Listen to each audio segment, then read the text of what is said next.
నమస్కారం. రేపటి ఆశల వారధి యువకు స్వాగతం.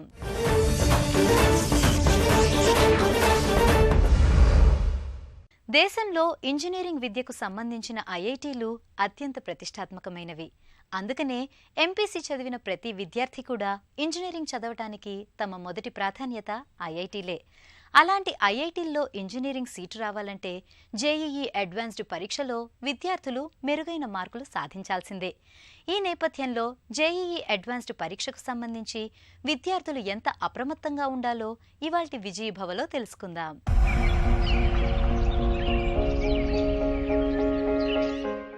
భారతదేశంలో అనేక మంది విద్యార్థులు వారి తల్లిదండ్రుల చిరకాల స్వప్నం ఐఐటీలో సీట్ సాధించడం. దీనికోసం స్కూల్ స్థాయి నుంచి అనేక ప్రయాసలు కోర్చి కోచింగ్ల కోసం డబ్బులు వెచ్చించి, తమ సమయాన్ని వెచ్చించి, తమ శక్తియుక్తులను వెచ్చించి ఆ కళను స్వాకారం చేసుకోవడానికి తరుణం ఆసన్నమైంది. ఇంకా కొన్ని రోజుల్లో పిల్లలు జేఈఈ అడ్వాన్స్ రాయబోతున్నారు. అయితే ఐఐటీ జేఈలో విజయం సాధించడానికి స్టూడెంట్ యొక్క విశ్లేషణాత్మక స్కిల్స్, తర్వాత లోతుగా ఆలోచించే పద్ధతి, మూలాల నుంచి సమస్యలు సాధించే పద్ధతితో పాటు ఇంకా అతి ముఖ్యమైన ఒక విషయం ఉంది. ఇవన్నీ ఉన్నప్పటికీ కూడా ఆ రోజు 6 hours ఎగ్జామ్ ఎలాగా చేస్తారన్న దాని మీద వారి భవితవ్యం నిర్ణయించబడుతుంది. కేవలం సబ్జెక్ట్ అవగాహన ఉండి తర్వాత కఠోరమైన సాధన చేసినప్పటికీ కూడా ఎగ్జామ్ హాల్లోకి వెళ్ళి సరి అయిన ప్రణాళిక లేక, సరి అయిన వ్యూహం లేక విజయం సాధించలేని విద్యార్థులు ఎంతోమంది ఉంటారు. ఒత్తిడిని తట్టుకోవడం కూడా అతి కష్టంగా మారుతుంది ఈ మధ్యకాలంలో. అందుకోసమని ఈరోజు విద్యార్థులను గైడ్ చేయడానికి పరీక్ష హాలులో ప్రణాళిక, దీని గురించి మనం వివరించబోతున్నాము. ఇక్కడ ఉన్న విద్యార్థులు మీకున్న సందేహాలను, మీకున్న అనుమానాలను నిర్భయంగా అడిగి సమాధానాలు పొందవచ్చు. నేను జేఈ అడ్వాన్స్లో బాగానే ప్రిపేర్ అని అనుకుంటున్నాను, కానీ నేను రాసే ప్రాక్టీస్ టెస్ట్లో ఒక్కొక్కసారి ఎక్కువ, ఒక్కోసారి తక్కువ స్కోర్ చేస్తున్నాను. దీనివల్ల నాకు టెన్షన్ డెవలప్ అవుతుంది. నన్ను ఏం చేయమంటారు? ఇది ఒక నువ్వు ఫేస్ చేస్తున్న ప్రత్యేకమైన పరిస్థితి ఏమి కాదు. దేశంలో కొన్ని లక్షల మంది ఇలాంటి పరిస్థితిని ఎదుర్కొంటున్నారు. దీనికి మెయిన్ కారణం ఇంతకుముందు మనం అనుకున్నాం కదా, మామూలుగా ఐఐటీ జేఈ రాయడానికి కొన్ని ప్రీ రిక్విజిట్స్ కావాలి స్టూడెంట్కి. ఏంటి? అనలిటికల్ స్కిల్స్ ఉండాలి, తర్వాత బేసిక్స్ నుంచి ఒక ప్రాబ్లమ్ని అటాక్ చేసే కెపాసిటీ ఉండాలి, దాంతోపాటు ఒక ఎగ్జామ్ కోసం ప్రత్యేకంగా ప్రిపేర్ అయ్యే ఒక ప్లాను 2 years నుంచి లేక 3 years నుంచి మీరు చేస్తూనే ఉన్నారు. ఇవన్నీ ఉన్న తర్వాత కూడా సరిగ్గా ఆ యుద్ధం చేసే రోజు మనం ఎలా పర్ఫామ్ చేస్తామన్నది ఇంపార్టెంట్. ఇప్పుడు మీకు మార్కులు ఒకసారి తక్కువగా రావడానికి, ఒకసారి ఎక్కువ రావడానికి ఇంకొక కారణం ఉండి ఉండొచ్చు. ఏంటంటే కొన్ని టాపిక్స్లో నువ్వు థరోగా ఉండి ఉండకపోవచ్చు. కాబట్టి ఆ టాపిక్స్లో క్వశ్చన్స్ వచ్చినప్పుడు చేయలేకపోవడం ఒకటి. అంతవరకైతే పర్లేదు, ఎందుకంటే ఆ ఎగ్జామ్ చేసిన తర్వాత మళ్ళీ ఆ టాపిక్స్లో మనం థరోగా అవ్వచ్చు. కానీ ఇంకొక ముఖ్యమైన బేసిక్ ఇష్యూ ఏముంటుంది అంటే, మనం ఎగ్జామ్కి వెళ్ళేకంటే ముందు ఒక ప్రత్యేకమైన ప్లాన్తో వెళ్ళడం జరగదు. జనరల్గా మోస్ట్ ఆఫ్ ద టైమ్స్ మనకేంటంటే మన కోచింగ్ ఇన్స్టిట్యూట్స్లో వాళ్ళు అందరికీ చెప్తున్న కొన్ని విషయాలు మాత్రమే మనం గుర్తుంచుకుంటాం, కానీ స్పెసిఫిక్గా నాకు సంబంధించిన ప్లాన్ ఏంటి అనేది అవసరం. అయితే ఎప్పుడైనా చూడండి, ప్లాన్ కంటే ముందు ఒక స్ట్రాటజీ ఉంటుంది. ప్లాను, స్ట్రాటజీ అంటే ప్రణాళిక, వ్యూహం. Can you differentiate? ప్లాన్కి స్ట్రాటజీకి తేడా ఏంటి చెప్పండి. ప్లాన్ అంటే ఏంటి? ఆ రోజు ఎగ్జామ్లో మనం ఏం చేయాలనుకున్న వాటి లిస్ట్. అది నేను ఈ సబ్జెక్ట్ ముందు తీసుకుంటాను, లేకపోతే ఈ టైప్ ఆఫ్ క్వశ్చన్స్ ముందు తీసుకుంటాను, లేకపోతే కెమిస్ట్రీకి నేను కొంత టైం ఇస్తాను. ఇది ఒక లిస్ట్ ఆఫ్ డూయింగ్ థింగ్స్ అన్నమాట. అది ప్లాన్ అంటాం. ఈ స్ట్రాటజీ అనేది ప్లాన్ కంటే ముందు వస్తుంది అనమాట. స్ట్రాటజీ లేకుండా మనం ఎవరో చెప్పిన ప్లాన్ మన కోసం కనుక మనం వర్తించేలాగా చేసుకుంటే చాలా కష్టాల్లో పడతాం తర్వాత. సో స్ట్రాటజీ కమ్స్ ఫస్ట్, వ్యూహం మొదలు వస్తుంది. ఈ వ్యూహం అనేది ఇంతకుముందు చెప్పా కదా, why am I going for a plan. ఈ ప్లాను లేక plan A, plan B, plan C కూడా పెడతాను చాలాసార్లు. ఈ plan A, plan B, plan సిలు ఎందుకు పెడుతున్నాం అన్నదే వ్యూహం అన్నమాట. ఫర్ ఎగ్జాంపుల్, అయితే ఈ వ్యూహం చేసుకునే ముందు మీకు ఫస్ట్ థింగ్ ఏంటంటే అవేర్నెస్. ఏంటి అవేర్నెస్?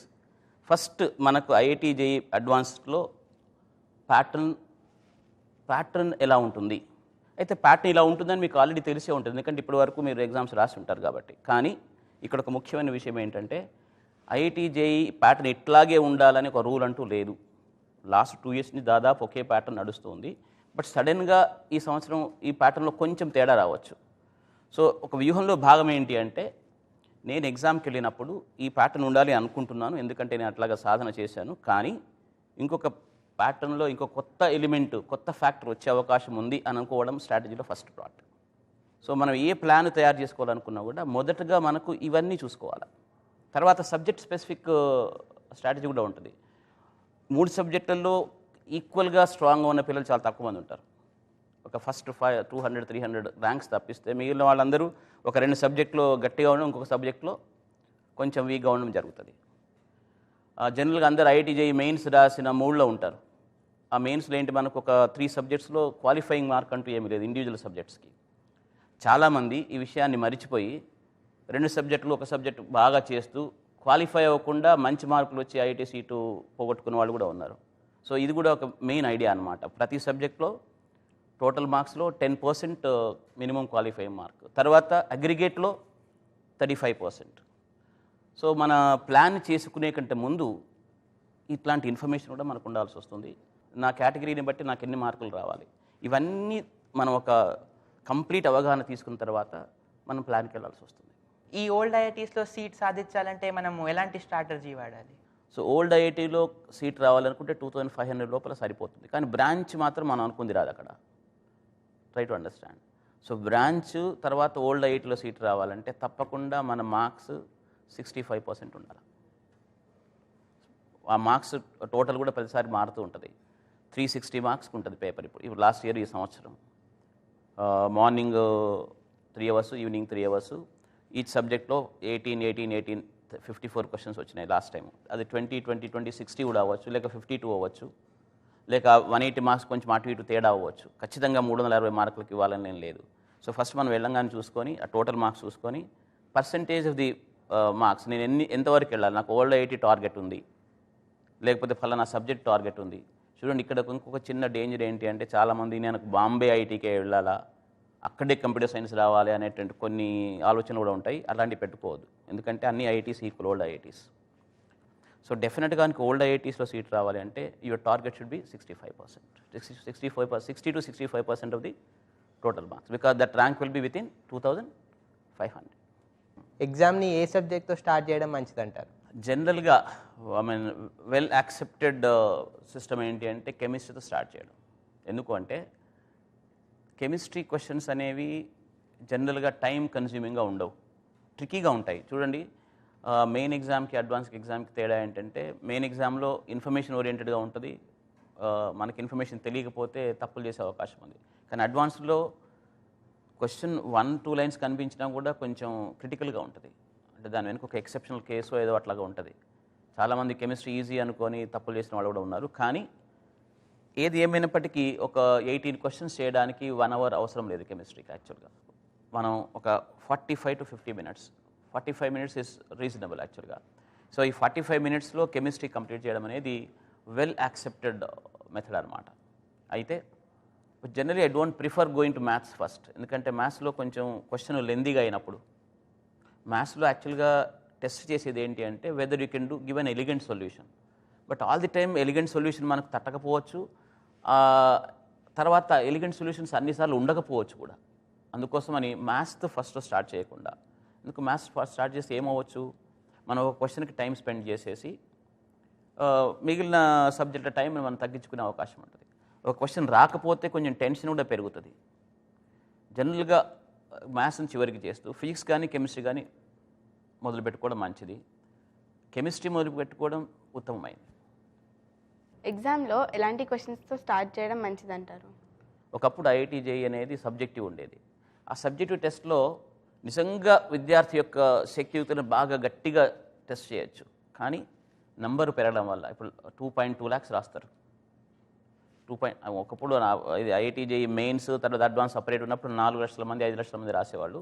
కానీ జేఈ మెయిన్స్ నుంచి స్క్రీన్ చేసి తీసుకుంటారు కాబట్టి 2.2 lakhs ఉంటుంది. కొంచెం ఎక్కువ కూడా ఉండొచ్చు ఒక మార్క్స్లో టై వచ్చినప్పుడు.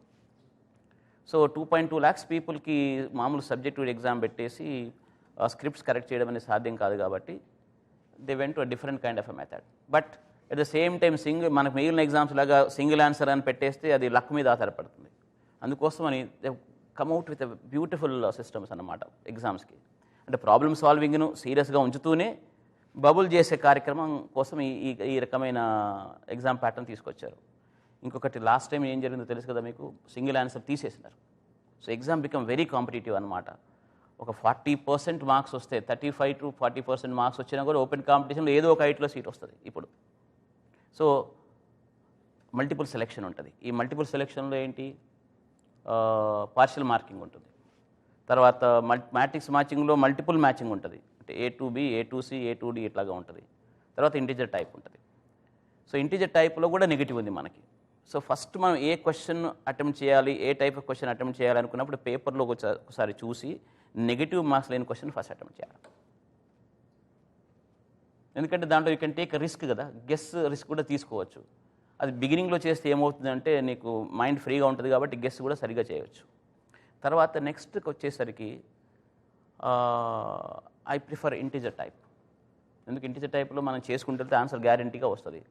కానీ ఇంటీజర్ టైప్లో కూడా ఇంతకుముందుకు ఇప్పుడే తేడా అయిందో తెలుసా మీకు? మళ్ళీ ఇంతకుముందు సింగిల్ డిజిటో 2 digits ఉండేది, ఇప్పుడు డెసిమల్స్ కూడా వచ్చినాయి. But I'm telling you that's the best thing అనమాట. మార్క్స్ గ్యారంటీగా మరి అక్కడ స్కోర్ చేయొచ్చు మీరు అక్కడ చూసుకొని. అంటే క్వశ్చన్ మనకు చూడంగానే తెలిసిపోద్ది ఆన్సర్ చేయవచ్చా లేదా అన్నది. జాగ్రత్తగా ఉండి చేస్తే they are assured marks. So first ఇంతకుముందు ఏమన్నాను, ఫస్ట్ చూడాల్సింది నెగిటివ్ మార్క్స్ లేనివి. అన్నిటికి ఉంటే చేసేది ఏం లేదు, బట్ నెగిటివ్ మార్క్స్ లేని క్వశ్చన్స్ ఇస్తుంటారు. ఇప్పుడు మ్యాట్రిక్స్ మ్యాచింగ్లో నెగిటివ్ మార్కింగ్ లేదు కదా. But in spite of it don't go for matrix matching, first you go for integer type. Integer type problem solving మొదటి నుంచి అడ్వాన్స్ ప్రిపేర్ అవుతున్న వాళ్ళకి అది బాగా అలవాటు కాబట్టి ఇంటీజర్ టైప్కి వెళ్ళడం బెటరు. తర్వాత మ్యాట్రిక్స్ మ్యాచింగ్కి వెళ్ళచ్చు. Then you can come to multiple selection. So ప్యాసేజ్లో కూడా ఏంటంటే లింక్డ్ క్వశ్చన్స్ ఉంటాయి కదా, ఒకదానికొకటి కనెక్ట్ అయి ఉంటుంది. So yes, passage first, integer next, and then matching, and then probably last one you take multiple selection. So that may be a very decent order. అయితే ప్రతిసారి అంటున్నాను నేను, ప్లాన్ ఏ ప్లాన్ బి కూడా ఉండాలి. ఎందుకంటే పక్కా ఇట్లాగా వస్తే ఉండవు కదా. ఎన్నోసార్లు ఏమైందంటే పిల్లలు బాగా ఇది ఇన్స్టిట్యూట్లో బాగా ప్రాక్టీస్ చేసి చేసి చేసి అట్లాగే ఉండాలని వెళ్ళడము, కొంచెం తేడా రాగానే పానిక్ అవ్వడం జరిగింది. సో ప్లాన్ ఏ మాత్రం ఇదే ఉంటుంది. సాధారణ ఇంజనీరింగ్ కాలేజీల్లో ఇంజనీరింగ్ డిగ్రీకి, ఐఐటీల్లో ఇంజనీరింగ్ డిగ్రీకి చాలా తేడా ఉంటుంది. ఐఐటీల్లో ఇంజనీరింగ్ చదివిన విద్యార్థుల ఉద్యోగ భవిష్యత్తుకు కూడా ఎలాంటి డోకా ఉండదు. ప్రతిష్టాత్మక సంస్థల్లో మంచి వేతనాలతో ఉద్యోగాలు లభిస్తాయి. అంత డిమాండ్ ఉన్న ఐఐటీల్లో సీట్ మిస్ కాకూడదంటే జేఈఈ అడ్వాన్స్డ్ పరీక్షలో విద్యార్థులు పాటించాల్సిన మరికొన్ని టిప్స్ను ఇప్పుడు చూద్దాం.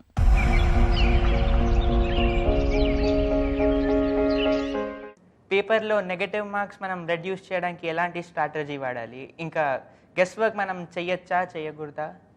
ఇప్పుడున్న ప్రతి ఒక సీరియస్ ఎగ్జామ్ ఇండియాలో జరుగుతున్న దాంట్లో main challenge is negative marking. మీరు మెయిన్స్ రాసినప్పుడు అది ఆల్రెడీ ఫేస్ చేసి ఉంటారు.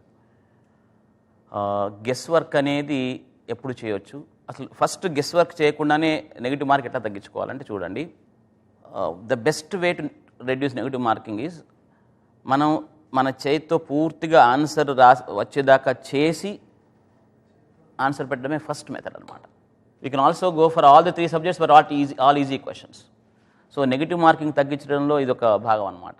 మనం ఒక సబ్జెక్ట్ చూజ్ చేసుకున్నప్పటికీ దాంట్లో ఒకసారి స్క్రాల్ చేసేసి ఈజీ క్వశ్చన్స్ పట్టుకోవడము, తర్వాత చివరిదాకా ఆన్సర్ చేసి పెట్టడం ద బెస్ట్ మెథడ్ అనమాట. గెస్సింగ్ ఎప్పుడు వస్తుంది అంటే నేను మార్క్స్ కౌంట్ చేసుకోవాలి. ఆ గెస్ అనేది పూర్తిగా I advise you to postpone it to the latest stage of the exam. Last 15 minutesకి గెస్ వర్క్ వెళ్ళాలి. ఆ గెస్ వర్క్ కూడా ఎట్లా వెళ్ళాలి? Intelligent guess. బ్లైండ్ గెస్ చేశారంటే ఇటు సూసైడల్, మనకు వచ్చిన మార్క్స్ పోతాయి. సో ఆ ఇంటెలిజెంట్ గెస్ ఎట్లా చేస్తాము? మల్టిపుల్ సెలెక్షన్లో ఉన్నప్పుడు ఇక్కడ యాక్చువల్గా జేఈఈ అడ్వాన్స్లో గెస్ వర్క్ కొంచెం వెరీ డైసీ థింగ్ అనమాట. మనకి ఒక మినిమం క్వాలిఫైయింగ్ వచ్చి నేను సేఫ్గా ఉన్నానంటే గెస్ వర్క్ చేయకపోయినా పర్లేదు, కానీ గెస్ వర్క్ చేయాలి అని కొంత ఏంటంటే గెస్ వర్క్ చేసే అవకాశాలు ఉంటాయి అక్కడక్కడ. ఆ ఏరియాలు గుర్తుపట్టుకోవడము, దాంట్లో ఒక 50% ఎలిమినేషన్ యూజ్ చేసి 50%లో గెస్ చేయాలి. ఆ గెస్ చేసినప్పుడు గెస్ చేస్తే అన్ని తప్పులైతే కూడా నాకు మార్క్స్ పోవట్లేదు అని క్యాలిక్యులేట్ చేసుకొని గెస్ చేయాలి. Otherwise I advise no guess.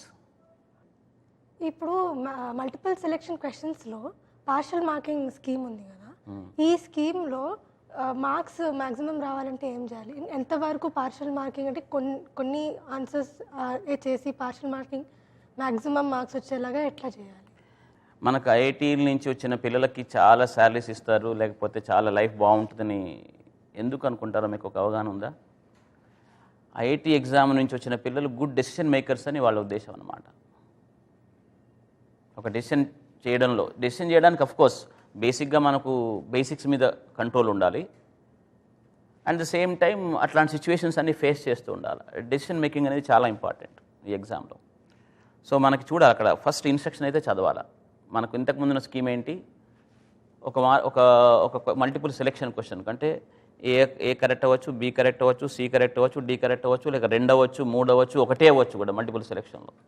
So వాళ్ళు ఏం చేస్తారంటే 4 మార్కుల్ని ఆ క్వశ్చన్కు ఉన్న కరెక్ట్ మార్క్స్కి ఈక్వల్గా డివైడ్ చేస్తారు. మనకు వచ్చిన ఆన్సర్ మాత్రం చేయడము, మిగిలింది వదిలేయడం. స్ట్రిక్ట్గా చాలా హైలీగా డిసిప్లిన్గా ఉండాల్సి వస్తుంది దీంట్లో. అంటే ఒకటి వచ్చినా 1 మార్క్ వస్తుంది కదా. Did you get my point? ఇంకొకటి దగ్గరగా ఉందని మీరు టెంప్ట్ అవ్వకూడదు. సో ఖచ్చితంగా అంటే మీ అక్యురసీని, డెసిషన్ మేకింగ్ రెండింటిని టెస్ట్ చేస్తుంది ఈ పర్టికులర్ సెక్షన్. మీకు 3 ఆన్సర్లు కరెక్ట్ ఉన్నాయి, దాంట్లో 2 వచ్చినాయి, 3వది మీకు దగ్గరగా అనిపిస్తుంది, don't take a risk, just leave it. ఎందుకంటే నువ్వు సాధించుకున్న 2 మార్కుల క్వశ్చన్స్ పోతాయి అక్కడ. కాబట్టి డెఫినెట్గా ఖచ్చితంగా తెలిసిన ఆన్సర్ని పెట్టడమే దీంట్లో ఉన్న స్ట్రాటజీ, ఇంకా వేరే ఏం లేదు. సార్, గర్ల్స్ రిజర్వేషన్ ఉంది కదా ఇప్పుడు, సో అట్లీస్ట్ గర్ల్స్ రిజర్వేషన్లో అన్నా ర్యాంక్ సాధించాలని అనుకుంటున్నాను. సో దానికి ఎలాంటి స్ట్రాటజీ యూజ్ చేయాలి? మొదటి నుంచి కొన్ని ప్రత్యేకమైన కారణాల వల్ల ఏంటి అంటే ఐఐటీస్లో గర్ల్స్ సంఖ్య పెరగట్లేదు. ఇప్పుడు పెరిగింది, చాలా పెరిగింది యాక్చువల్గా. మొదట్లో అయితే మొత్తం క్యాంపస్లో కలిసి ఒక ఫ్యూ గర్ల్సే ఉండేవాళ్ళు. So government of India last year నుంచి ఏం చేసిందంటే సూపర్ న్యూమరరీ సీట్స్ క్రియేట్ చేసింది. 14% గర్ల్స్ ఉండాలి అని వాళ్ళు డిసైడ్ చేసుకొని, ఆల్రెడీ వచ్చిన పిల్లల్లో 14% ఉంటే అడిషనల్గా సీట్లు ఏమి ఇవ్వరు, లేకపోతే అడిషనల్ సీట్స్ గర్ల్స్కి అలాట్ చేస్తారు. So this a very golden opportunity. So first strategy ఏంటి అంటే 120 మార్క్స్ ఉన్నాయనుకోండి, 12 మార్క్స్ రావాలా. సో 12 మార్క్స్ రావాలంటే ఎన్ని క్వశ్చన్స్ రావాలా? Maybe 3 or 4. సో మనకున్న 1 hour టైము ఆ సబ్జెక్ట్ అసలు చాలా భయం అనుకో, ఫిజిక్స్ ఉందనుకో ఫర్ ఎగ్జాంపుల్, చాలా భయం. ఆ భయం అని చెప్పి దాన్ని వదిలేయకుండా ఫస్ట్ చేయాల్సింది ఏంటంటే ఆ 12 మార్క్స్ ఎన్ష్యూర్ చేసుకోవాలి. అంటే 3 క్వశ్చన్స్ మామూలుగా నీకు ఒక 10 minutes ఉంటే you can take ½ an hour also, no problem. But ఆ 3-4 క్వశ్చన్స్ కరెక్ట్గా చేయడం, ఎక్కువ టైం ఇస్తే గ్యారంటీగా చేయగలరు, గుర్తుపెట్టుకోండి. సో 12 అట్లాగా ఎన్ష్యూర్ చేసుకున్న తర్వాత ఒక సబ్జెక్ట్లో గట్టిగా చేసినా కూడా గర్ల్స్ రిజర్వేషన్ మనం ఎక్స్ప్లాయిట్ చేసుకోవచ్చు. మెయిన్ స్ట్రాటజీ ఇదే అనమాట. 3 సబ్జెక్టులో క్వాలిఫై అవ్వడము, ఒక సబ్జెక్ట్ను 1 లేక 2వది, ఒకటి బాగా చేయడం, ఇంకోటి కొంచెం తక్కువగా చేయడం. 3వ సబ్జెక్టు వీక్ ఉన్నప్పటికీ కూడా గర్ల్స్ ఐఐటీలోకి వెళ్ళే అవకాశాన్ని కల్పించారు. ఈసారి 17% చేశారు యాక్చువల్ రిజర్వేషన్. ఎగ్జామ్లో నేను ఒత్తిడికి గురవుతూ ఉంటాను, ఆ సమస్యని ఎలా అధిగమించాలంట? మనం దీని గురించి ఈ ఐఐటీజే ఎగ్జామ్ గురించి విపరీతంగా, అంటే చాలా ఏళ్ల నుంచి అదే ఒక సింగిల్ గోల్గా చేయడం వల్ల తప్పకుండా ఈ ఫియర్ ఆఫ్ ఫెయిల్యూర్ అనేది వస్తుంది ఎవరికైనా. అయితే ఈ టెన్షన్ రావడానికి కూడా కారణం ఇంకొకటి చెప్తాను. ఇంతకుముందు చెప్పా కదా, మనం ఎగ్జామ్కి వెళ్ళే ముందు క్లారిటీ లేకుండా వెళ్ళడం. అంటే నాకు ఏం కావాలి, ఏం చేయగలను, నేను ఇది చేయడానికి నా కేటగిరీని బట్టి నాకు ఎన్ని మార్కులు రావాలి, నేను అంతవరకు చేసుకుంటానని వెళ్తే అసలు టెన్షన్ సగం తగ్గిపోతుంది. సో సమ్ కాన్షియస్గా ఉంటే కనుక టెన్షన్ అనేది వచ్చే అవకాశం ఉంది. It's more of a psychological issue, I'm telling you. But మాకు ప్లాన్తో వెళ్ళిన తర్వాత కూడా టెన్షన్ వచ్చినప్పుడు we need to be conscious. లేదు, ఇది మామూలు ఎవరికైనా వస్తుంది, నాకు ఒక్కడికే స్పెషల్గా ఏం లేదు, నా చుట్టూ ఉన్న వాళ్ళందరికీ కూడా టెన్షన్ వస్తూ ఉంటుంది కదా. ప్రాబ్లమ్ ఏమైతే ఒక పక్కవాడికి నాకంటే టెన్షన్ ఎక్కువ వస్తుంది అనుకున్నా సరిపోతుంది. So it's basically pre determined ఏమంటారు సైకలాజికల్ ప్రిపేర్నెస్ ఉండాలి, అంతకంటే ఎక్కువ ఏమి ఉండదు. ఎందుకంటే బాగా ప్రిపేర్ అయ్యారు, ఒక స్ట్రాటజీ ఉంది, ఒక ప్లాన్ ఉంది, సీట్ రాకపోవడం అంటూ ఉండదు కదా. చూడండి, ఐఐటీకి పోవడం అనేది ఇంపార్టెంట్, కానీ ఏ ర్యాంక్తో పోతున్నది ఇంపార్టెంట్ కదా. చాలామందికి విషయం తెలియదు.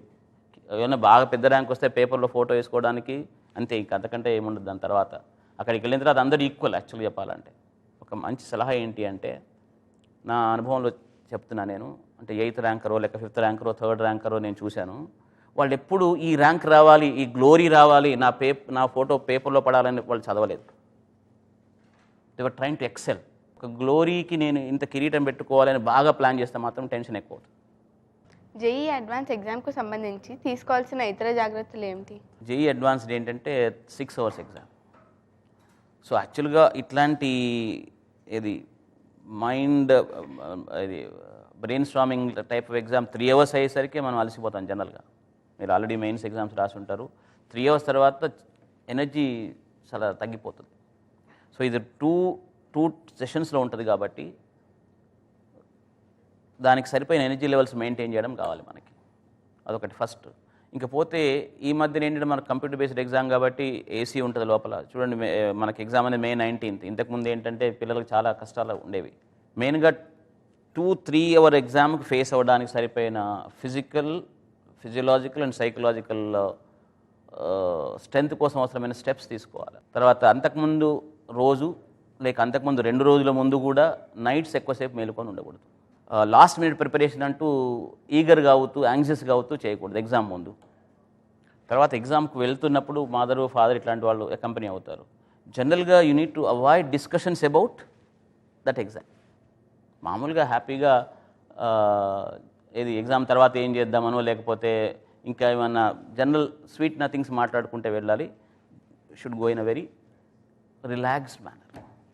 ఐఐటి జేఈ అడ్వాన్స్డ్ ఎగ్జామ్ అనేది అతి కష్టమైన ఎగ్జామ్ అయినప్పటికీ అది కేవలం ఒక పరీక్ష మాత్రమే.